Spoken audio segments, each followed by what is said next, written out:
You've reached the Signal Watch, movies, television, comics, and more. I'm your host, Ryan Steens. Join me and our cadre of co-contributors as we examine cultural artifacts of the 20th century, boldly explore the 21st, and try to put it all in perspective. Stay tuned.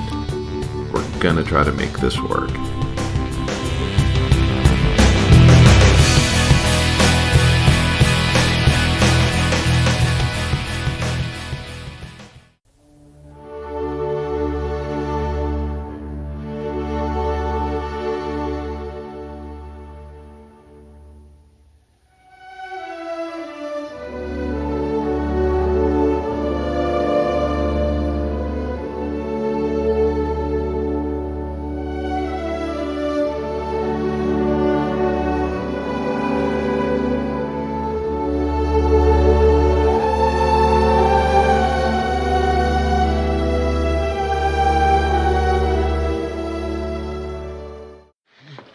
They're making our food out of people.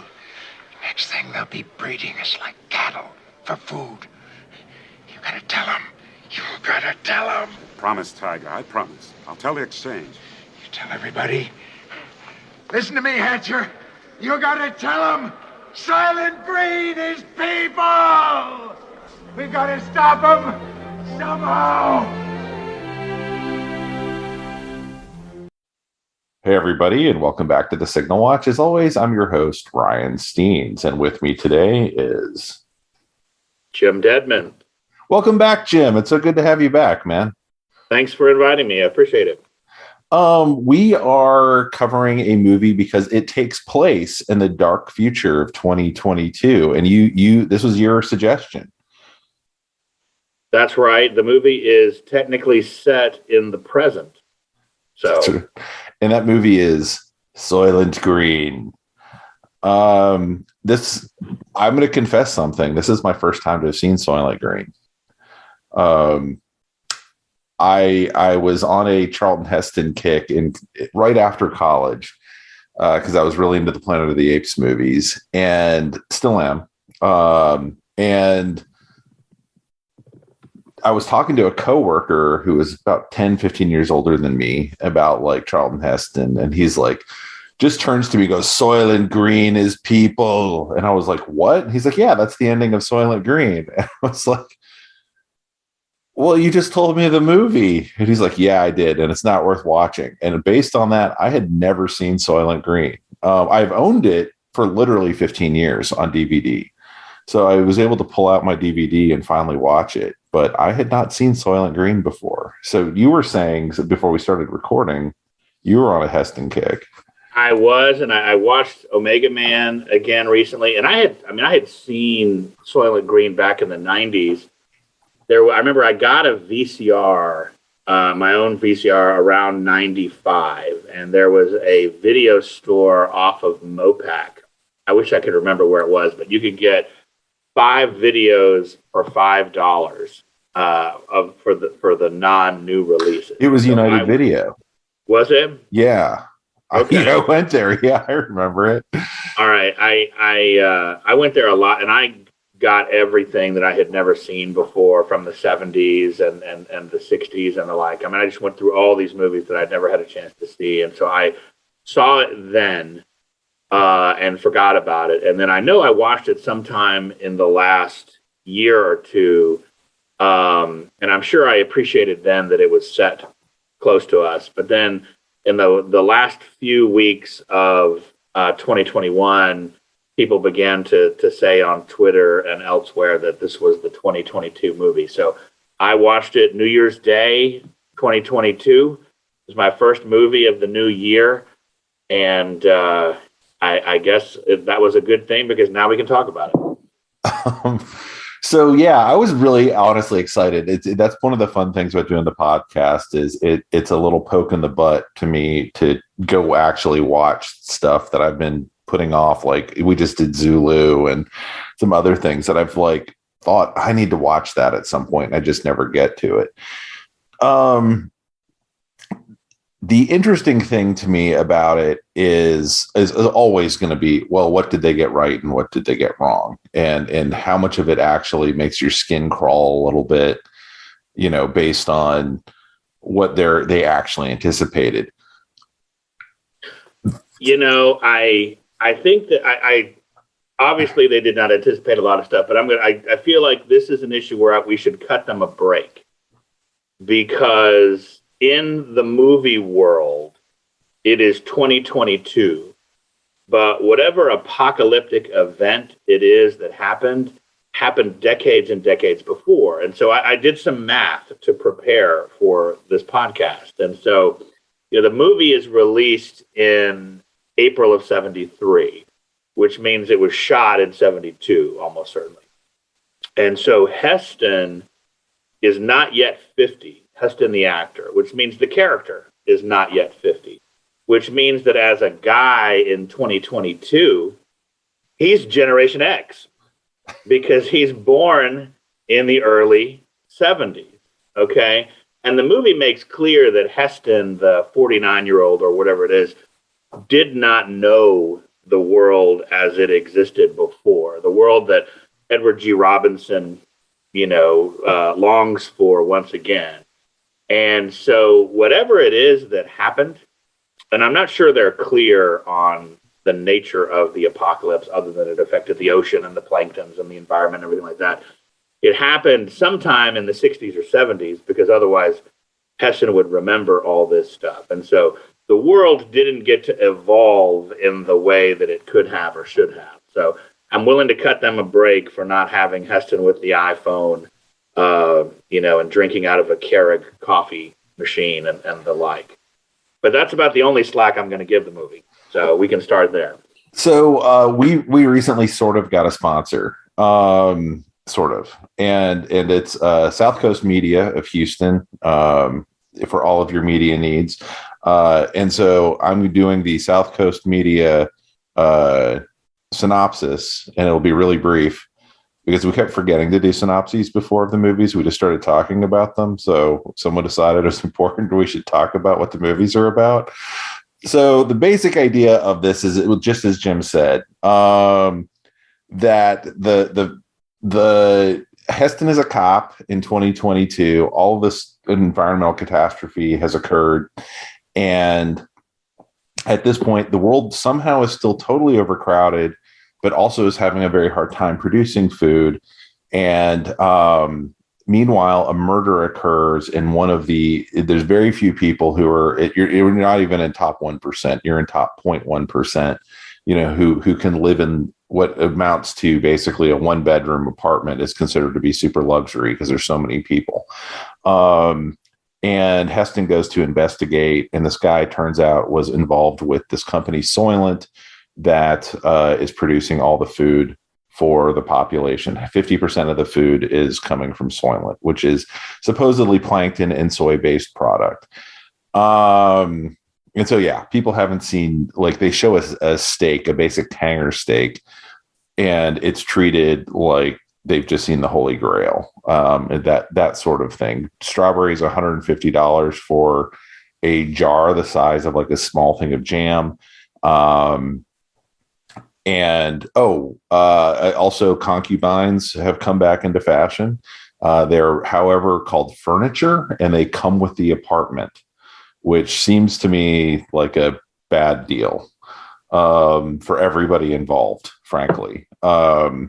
So I don't want a furnished apartment. I certainly don't want to be told this is your concubine when I move into a place, because that's another mouth to feed. Two, what if that person's a terrible person? So I don't even want to get into the other side of that whole equation. It isn't good for them. So yeah, I took away that they said something about global warming and climate catastrophe at the beginning, but I definitely got the feeling something else had occurred as well. What was weird about the whole movie to me, there's a lot of weird things about the movie to me, was the math didn't really work out of the entire premise of the horror of what he witnesses at the end. It very much had the same sort of problem I had with The Matrix, when I saw it. Of you would need only so many people die every day, and the amount of people you would need to have to process into Soylent Green is astronomically larger than what they're actually getting in order to feed the population. It is. Now they do have different Soylent brands. That's true. But I think this is one of those movies where when you really critically think about how the society is supposed to operate socially, economically, whatever else, it's a society that can only exist in a movie. It reminds me in that respect of Elysium, that Matt Damon movie, where the economics make no sense at all. And yet here we are with this apocalyptic, terrible world. But I mean, at its essence, the craziest thing about Soylent Green is that it's really a police procedural. Yeah. I mean, it's like Law and Order Soylent Green. And Heston is a cop, but he's corrupt and does questionable things. I mean, he steals, he takes advantage of women who are in this oppressive societal arrangement. And you know that whoever came up with the term furniture for this was just so proud of themselves for being clever. Mm-hmm. I don't know if that was the author of the book or if that was the movie. I don't care, but it's just like it's so cringeworthy with respect to that component of the film. And I think as a police procedural, it doesn't really work either because it can't decide if it wants to be an open or a closed story. Because on the one hand, you have Heston as the investigator, and you've got Edward G. Robinson, who's the one character I do like in the movie, trying to figure this out. But you also have some scenes at the beginning of the movie that show the reader or viewer some things that Heston doesn't know. And so either we are watching Heston learn or we're omniscient, but it shouldn't be both. And so I thought to myself, as a procedural, they couldn't really decide what they wanted to do. I definitely thought about it as a procedural and not a good one. Heston himself is not the person who figures things out. Even at the end of the film, he has to be told by Edward G. Robinson that what's going on. And even after he's kind of already been told what's been going on. So he's not a good cop. I mean, you get the idea in that the society that the cops are, it's a commentary definitely on the power of the police of, they can go into somebody's murder victim's apartment and just ransack it as part of their pay as they're doing the investigation. Because they're not going to really try and solve most murders is basically what they said, like there were 139 murders this week or today or however many they said for the purposes of the film. And yeah, I think your point of it being like, it goes back and forth, they show this guy being handed the crowbar, the meat hook, as they call it, and then going in and actually, and I also thought it was weird that they were using the term meat hook. I was like, what would your reference be for a meat hook in a world with no beef? Like that's, I guess it could be a term that they use for a crowbar or whatever, just kind of colloquially, but it was kind of a weird choice to me in the same movie where they've never seen a steak before. You see the dark conspiratorial figure provide the assassin with the murder weapon.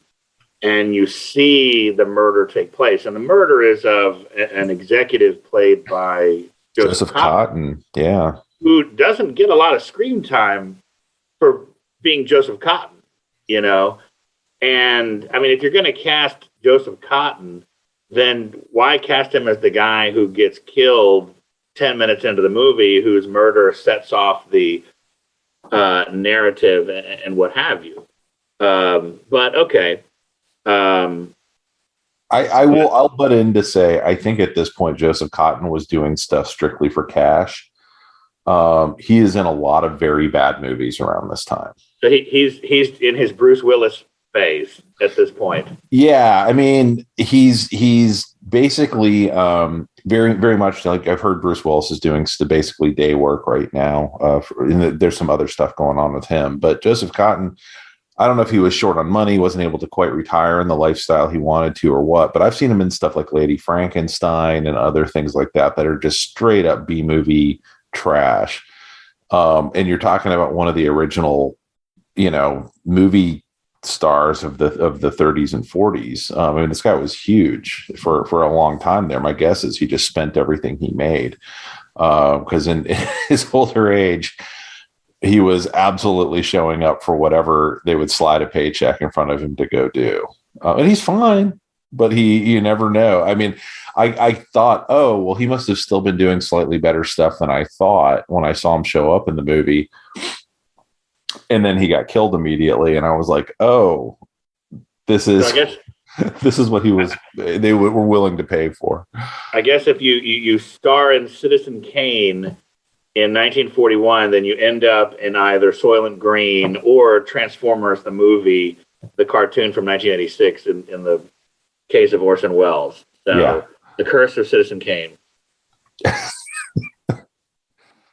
I mean, it's also Edward G. Robinson's final movie. I don't know where this falls in the career of Chuck Connors. He's past being the rifleman, I would guess, at this point. It also stars Brock Peters, who'd been Tom Robinson in To Kill a Mockingbird. It has, I mean, he just tells you and what Star Trek. Right? Yeah. He was the Admiral, right? Yep. A very young Dick Van Patten, of all people, shows up.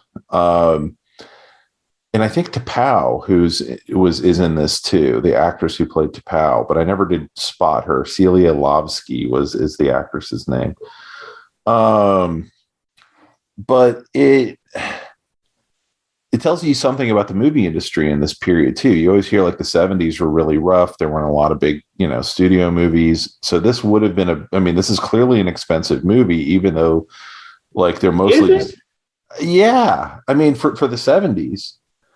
I mean, this is a movie about the end of the world, a huge corporate conspiracy in which dead people are being turned into food, and half the movie takes place in apartments, and, I guess they rented some construction equipment to do the scooping, which looked kind of ridiculous. Well, that was interesting too, because it looked like they'd fitted garbage trucks with construction stuff. Yeah, I think that there is a real. I wondered about whether it was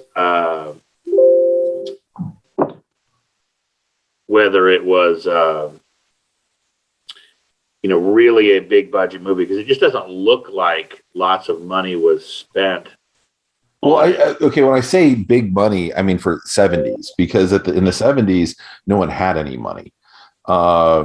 So I think at this point, like, this is as good as someone can do. It says here the budget was $4 million, which probably was actually quite a chunk of change. I mean, it's not, a $10 million movie, but it's not nothing. But I think it all went to getting Charlton Heston, getting Edward G. Robinson, getting Chuck Connors, getting Brock Peters, that seemed to me, and they had to have a cast of literally hundreds in a lot of shots. It did, and they obviously, who knows how they put together the final sequence where Heston discovers the factory and the like. I mean, I meant to go back and look and see what the reaction was then to this. I mean, I think I think more people know the premise of the movie because of the famous premise than they have actually seen the movie. Oh, yeah, by far. And I don't know that the movie is particularly enjoyable or that holds up particularly well here in 2022, the year in which it is set. I think structurally it has some issues, as we talked about before. And I mean, Heston's just, I don't know that your protagonist always has to be super sympathetic, but here we've got this guy who is a corrupt cop who takes advantage of regular people violently, and who doesn't even figure out the central premise of the movie. And so it seems like, he should have more to do or to say or to figure out. But the heart of the movie, as other people have written, is Robinson, this sort of older guy who remembers the world as the way it is and has a career as someone who looks at books. I guess there's no internet in Soylent Green due to the. They're powering things by riding a bicycle, so I'm betting. Yes. And it makes you wonder, like, why is everybody in the city? Why haven't people spread out? They sort of hint at this and say that there's no point to go into the country, but they don't really have time to explain that. I mean, if this movie were made today, I think, and I am not suggesting that we need to remake or reboot Soylent Green, but a movie like this being made today would have people outside much more. It would be a lot more epic in scope. You'd see the Eiffel Tower, you'd see, famous buildings and landmarks and lots of CGI dead oceans, I guess, but not in 1973, I guess. Yeah, I mean, there's a lot going on there. I mean, I almost wondered if at one point in the film, because of all of that, if it weren't a conspiracy, like to keep the people in the cities, that there wasn't going to be some part of the story of actually the countryside is fine, but we just tell people it's not worth going out there. And of course they didn't pursue that. It's not actually part of the movie. I'm not going to fan theory this. I'm going to fan theory. I'm going to fan theory. And here's my maybe this isn't fan theory. I don't know what all the terms are these days, but here's the big question: is what is it that the Soylent Corporation is doing that's so bad? To play devil's advocate. I mean, certainly there's a failure to disclose the nature of a food product, but I suspect in this world the FDA is not, on the ball. But is the Soylent Green or the Soylent Corporation?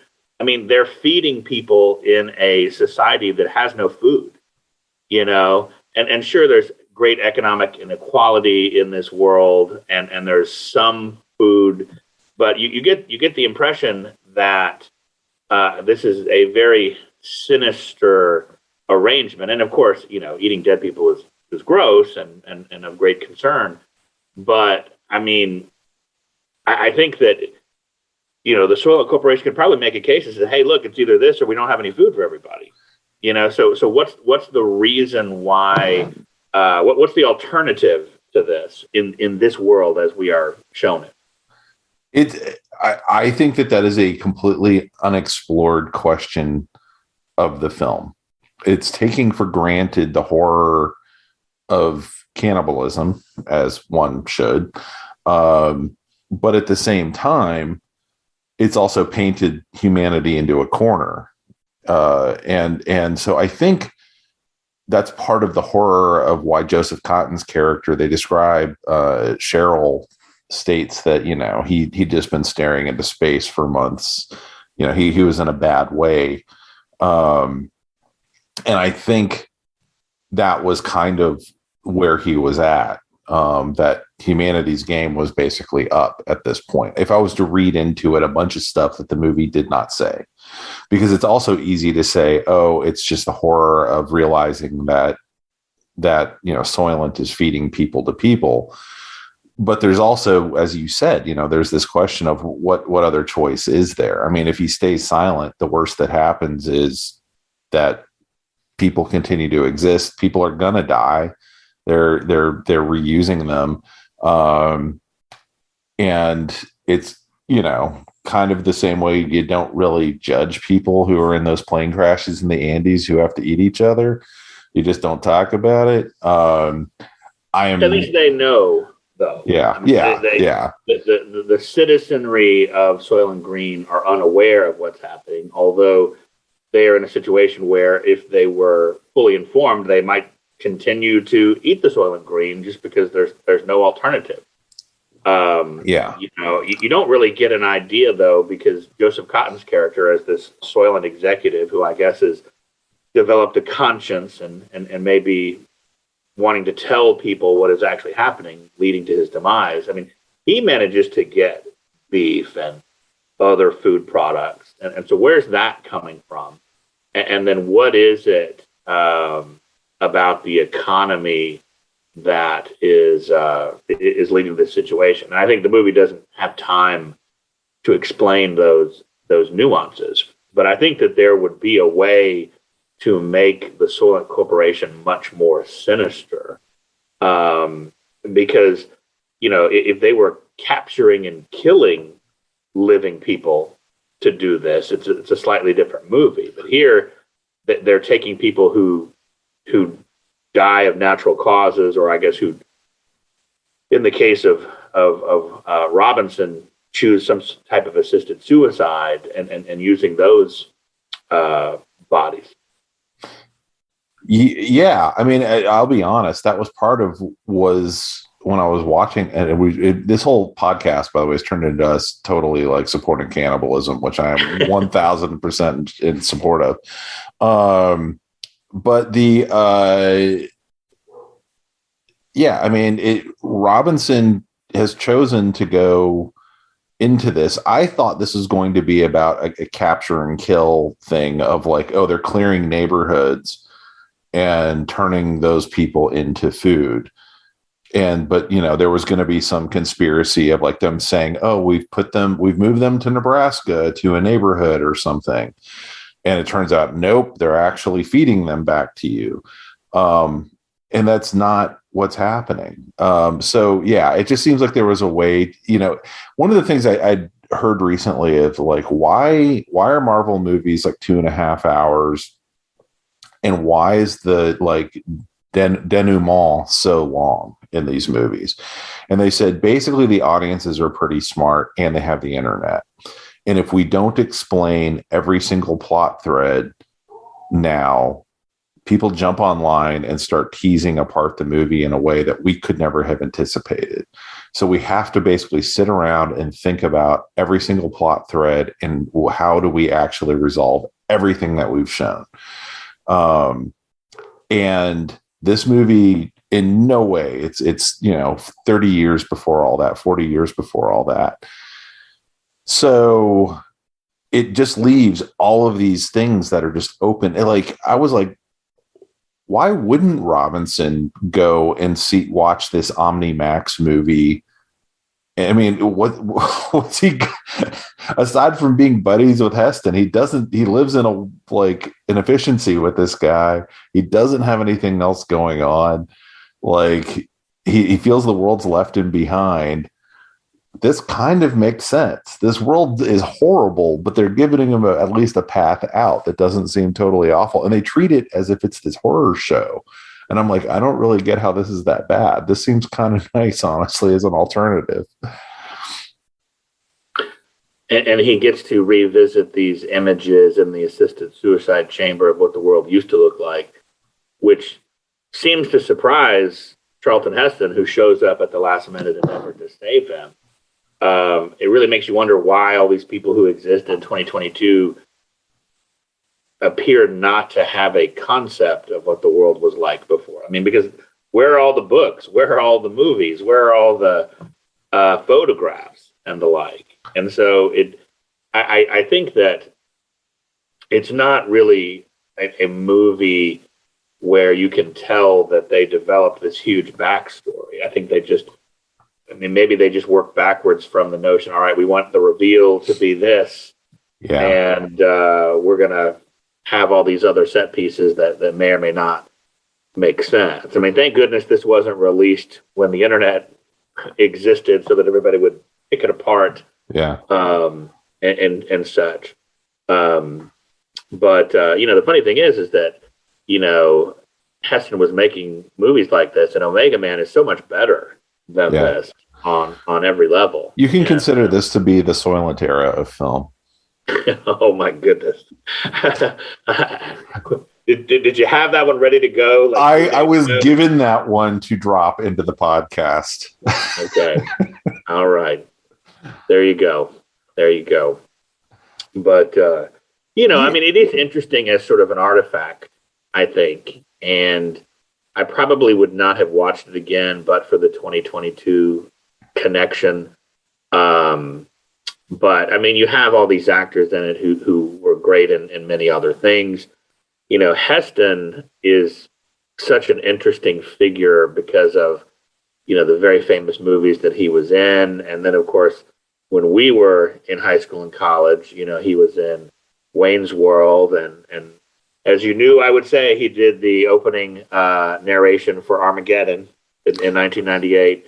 And wasn't he in Tombstone? So he was doing those cameos in big films then. And then, of course, he took another path outside of Hollywood that we can save for a discussion for a different day. But, I think that with him and some of these other actors that you've mentioned, particularly Robinson, I mean, it's just interesting to watch these folks, in this era. But it's just not a particularly great movie. And I spent more time sort of puzzling over how the world worked than following the plot. Yeah. And it has some other commonalities to some of the other films that Heston was doing in this era. And I think it was, I don't know if it's intentional or just what was in kind of the social norms or the zeitgeist of the time. But I mean, Heston is Heston in these movies, whether it's Omega Man or Planet of the Apes or this. But the let's pair him, who is clearly a guy who is hitting near grandfatherly age at this point. I mean, Heston looks like a grandfather here, and he's not yet 50. So he was born go ahead. He was born in 1923. Okay. Which means he turned 50 in October of 73, which means he was 49 when it was released. I mean, he is, and part of it is he just has the California skin at this point. He is so tan and his teeth are so white. And he also acts as if in an older acting style, which is perfect for the 10 Commandments. It's still kind of working, through the 50s. And then you kind of get him into this era. And I love Heston in this era, by the way. Like, I love Omega Man. I love Planet of the Apes and Beneath the Planet of the Apes. But he's acting at things. And I've read different things and seen different things in documentaries about stuff Heston was in, where they were like, don't tell him what the actual movie is about. He always would come in thinking, well, this is an actioner or this is a police thing. And any what is the movie saying as like a social commentary was just flying right past him. And just don't tell him. He doesn't need to know, because the character that he's portraying doesn't need to know that this is commentary. And he's just so kind of crazy and over the top in this movie.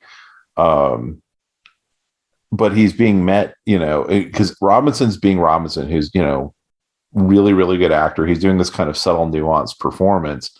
And that's just not what you're going to get out of him. I think him versus Chuck Connors is a really good comparison. And he definitely comes in at Brock Peters as the loose cannon, cop talking to the desk sergeant who's telling him, you're out of control, McClanahan.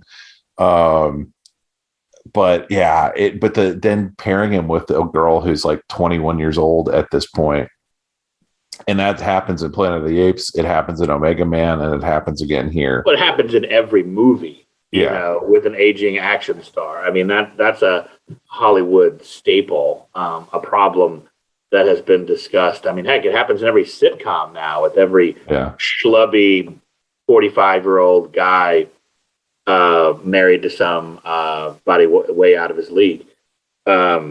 and here, I mean, the politics of the furniture arrangement is very disturbing, and his character's contentment and abuse of, the actress is very troubling, and obviously that is in part because we're looking at it with modern eyes. But even then, I mean, essentially what the movie says is that young women are slaves to wealthy corporate, individuals who have managed to get great apartments in this apocalyptic world. And there's really no questioning of that system at all. Yeah, it's very Handmaid's Tale. I've only read the book. I've not watched the show, but there's, the difference in Handmaid's Tale is the handmaid, there's a suggestion to me that all of the men moving into these apartments are by design single. And in Handmaid's Tale, they might not be single. They might just have their handmaid. Well, and there's no explanation. So that actress name's Lee Taylor Young, and she plays Cheryl, and she has friends. She's friends with other young women who are trapped in this system, but there's no explanation as to why this system has evolved from this apocalyptic event. And the movie is not about her or her, horrible dilemma. It just is sort of window dressing to describe this modern, terrible world. And, I think in other movies, you would have a protagonist struggle with that. But Heston's just totally on board with it. And as a corrupt cop, he sees, his ability to, steal from people of all economic stripes and to take advantage of young women who are trapped in the system as his right as a corrupt police officer. And so the movie doesn't really explore that. I mean, Charlton Heston's character, Thorne, is a terrible person in every respect. And so do you feel bad when he discovers how terrible everyone's diet is as a result of Soylent Green? Do you feel bad that he's chased down and, spoiler alert, shot and dies in the church? I don't know. I mean, what does he do that is heroic or good in the movie, other than just find something out? Man, I'm really down on this movie. No, I mean, I think, when we finished it, Jamie and I were talking about it, we're like, well, it shows a lot of these kind of sci-fi ideas or societal ideas, but then doesn't really do anything with them. There's no like, oh, we've got to fight the robots that have set up the system, or, there's no legit path out. It's just a discovery of that Soylent Green is people. It's entirely comfortable with the terribleness of the world, except for one food choice.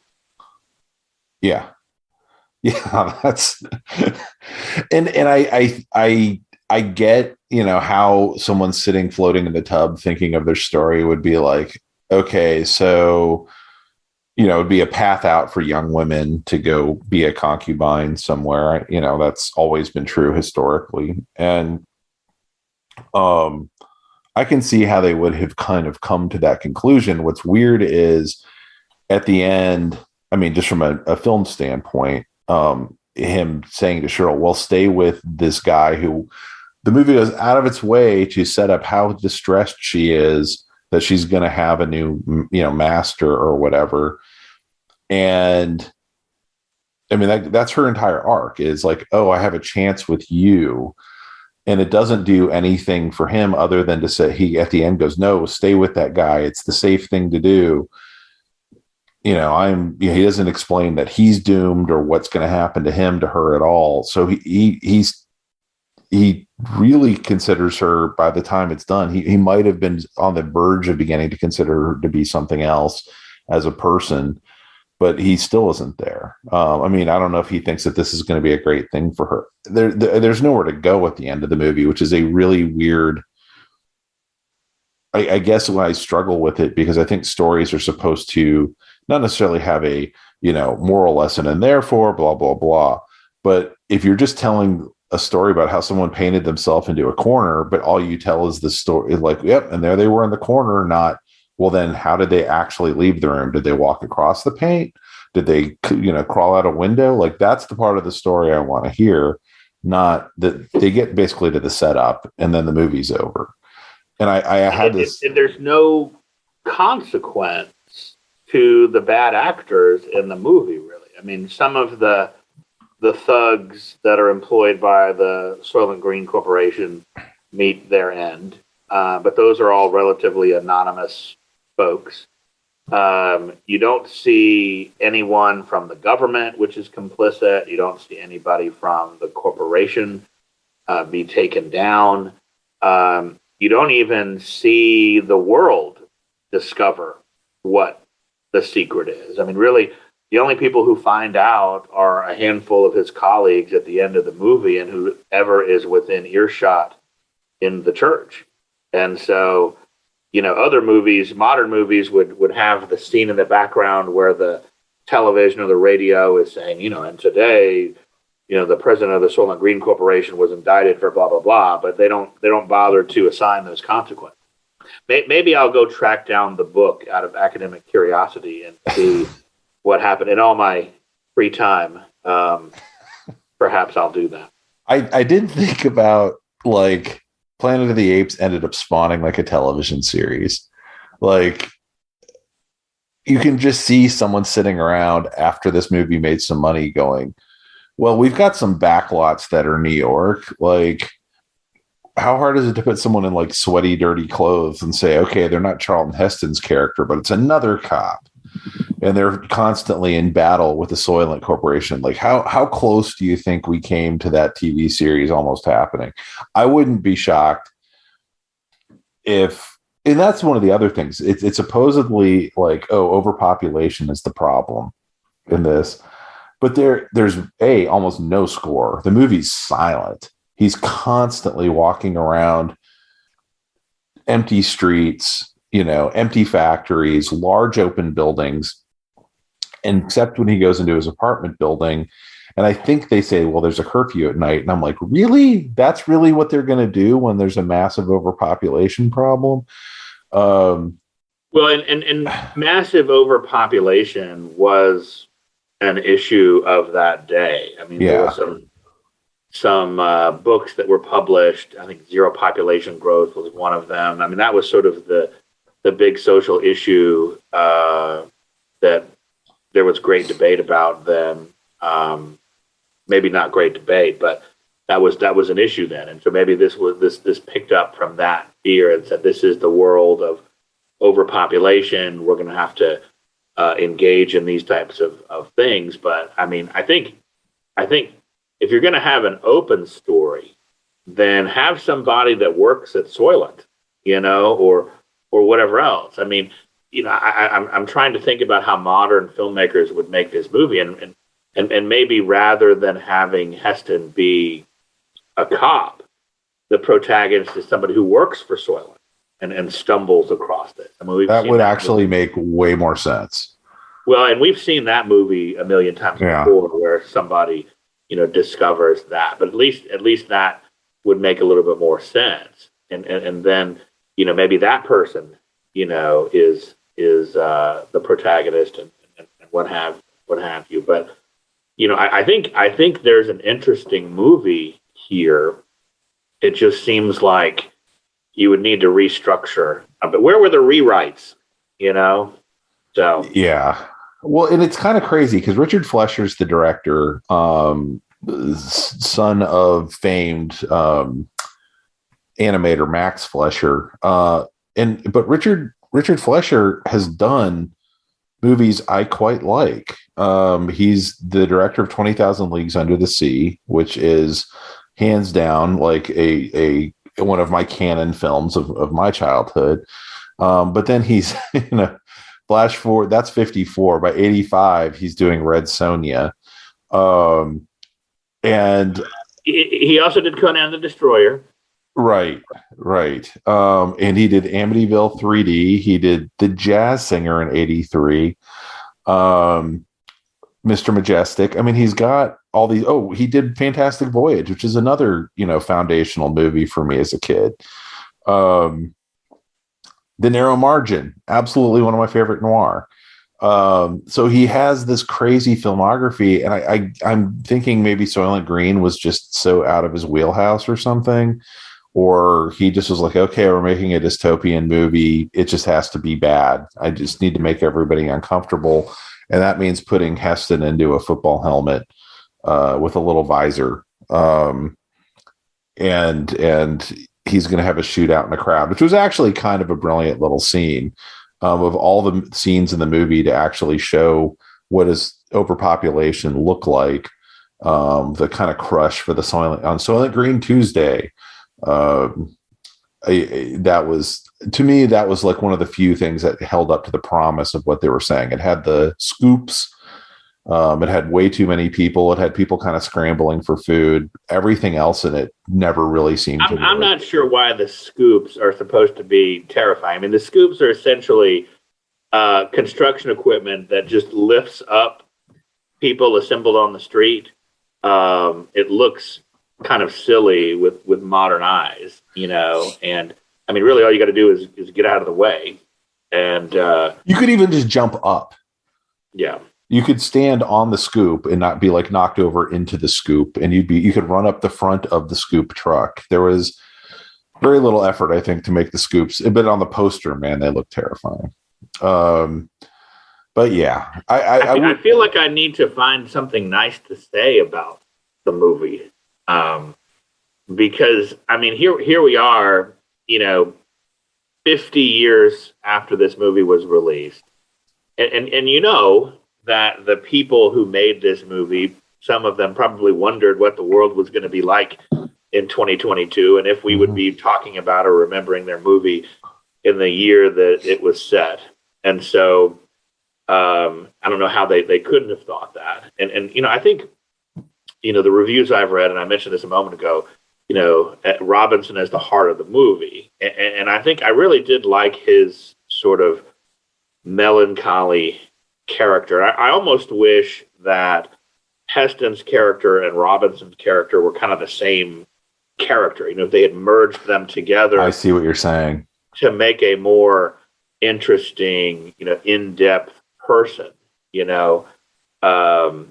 got the cop who remembers the world the way it was before and who doesn't like these new rules. Or even heck, I mean, I think a modern retelling of this movie would have the protagonist be someone who was trapped in this system of furniture, trying to get out of that, and then discovering this horrible corporate secret. But, I mean, it is, it is funny to me that a movie that is at best average from 50 years ago, we all still know the reference. We are talking about it, and people have been talking about it for 2 weeks on Twitter, and it's because everybody knows the tagline. I guess it's not the tagline, but the revelation at the end. Soylent Green is people, and is the legacy of the movie just that we remember the punchline? Are all of the young people on Twitter that are debating the Snyderverse, do they even know about this movie? Do they remember this movie? I don't know. But it is sort of interesting to me that it does have its place in cinematic history, being remembered for essentially one line. Yeah, I mean, I think probably for people our age and older, the idea of like the overpopulation, I remember the concerns over that, of them running the numbers and going, there's no way we'll keep up with food production, with, energy production and all the rest of it, that, people seem to keep finding ways to do so. Because it's all out of your hands, right? If you live in the city, you have no idea where your power's coming from. You have no idea where your food's coming from. It just shows up or it doesn't. and we haven't seen until really COVID, a period where we didn't, and then the freeze. You weren't here for the freeze in Texas last winter, but where you suddenly don't have power and you have no control over that. So I think some of those things were really were reflective of our concerns then. I do think, generationally, and this used to run on cable and whatnot. I remember that, but I don't think people who are younger than us are going to have the reference or even understand the concerns about overpopulation in the same way. I don't think it's been part of their conversation, but I think the parts of like, well, the seas are polluted, the seas can't, are too warm and can't handle it or whatever. That's all still in the zeitgeist, especially with the Pacific trash patch. So I think parts of it still reflect. And then you have a company out there that has the brass cojones to call itself Soylent, that is a food nutrition supplement company out there that's only been founded in the last few years. And that was where I was like, do the people who founded this company, I'm sure they Googled the word Soylent and up would have come this movie immediately. And they just made a decision saying that's a 50-year-old movie. Our audience doesn't know what it is, which leads me to believe people until maybe 2022 hit and people our age started talking about Soylent Green. People who are in their 20s and 30s would have had never heard of this, let alone Charlton Heston. There's no reason they would know who Charlton Heston is. I guess this is the movie you watch in 2022 because it's set in 2022. It's like Logan's Run is the movie you watch when you turn 30. Right. And there you go. And so maybe after 2022, we don't have to talk about Soylent Green anymore. It can just sink into the pop culture ether along with lots of other movies. And, I feel like after watching it, and I ordered the Blu-ray. So it was not costly. Good. And, I ordered the Blu-ray. I watched it again in 2022. I feel like I do not need to watch it again. And after this podcast episode, I feel like I can say that I have fully explored Soylent Green and need not never have it pass through your brain cells again. That's right. Well, you know what other movie took place in 2022? No, what's that? Ray Liotta's No Escape. Oh my God. Well, there you go. There's your next episode.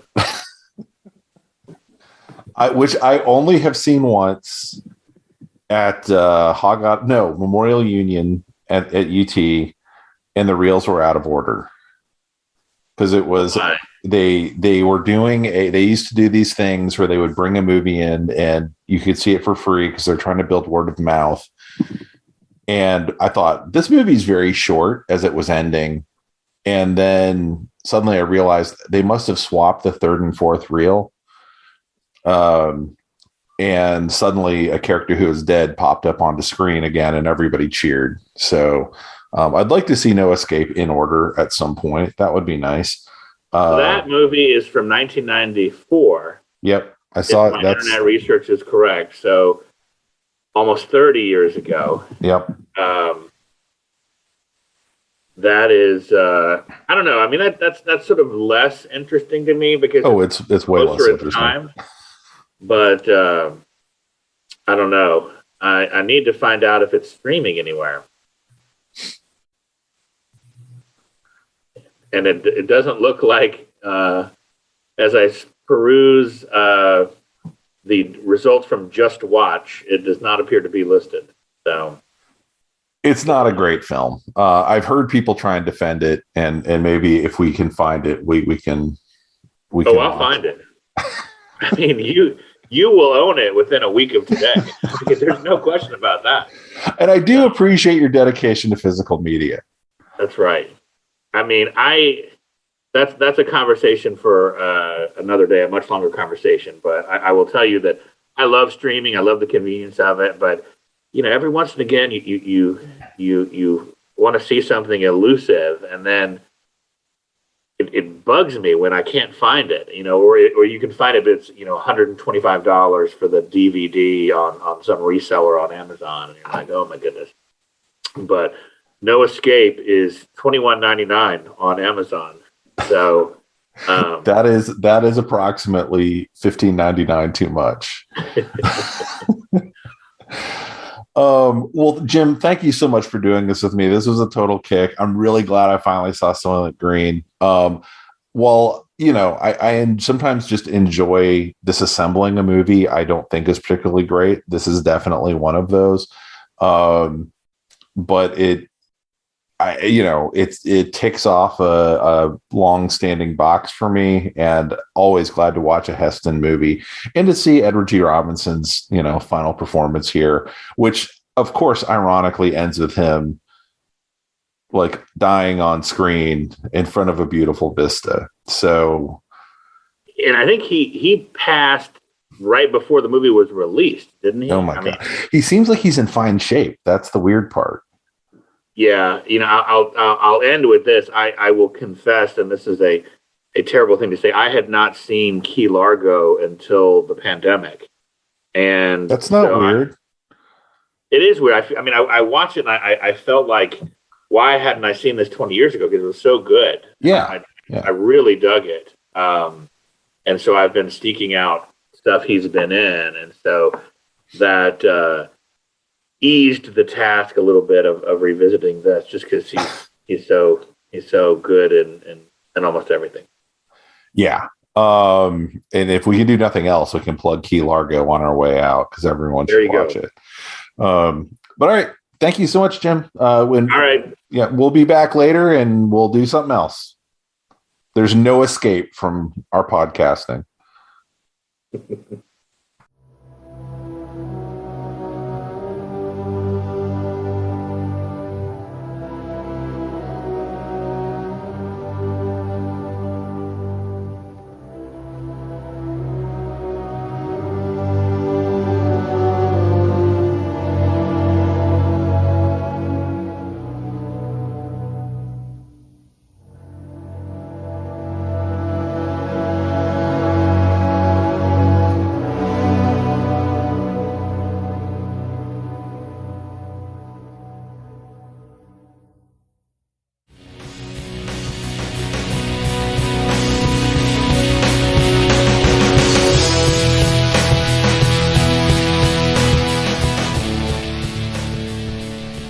That about wraps it up for this edition of The Signal Watch, a production of the League of Melbotus.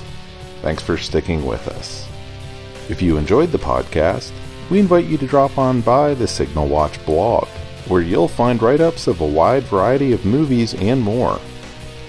We'd love to hear from you, so find us online and let us know what you think.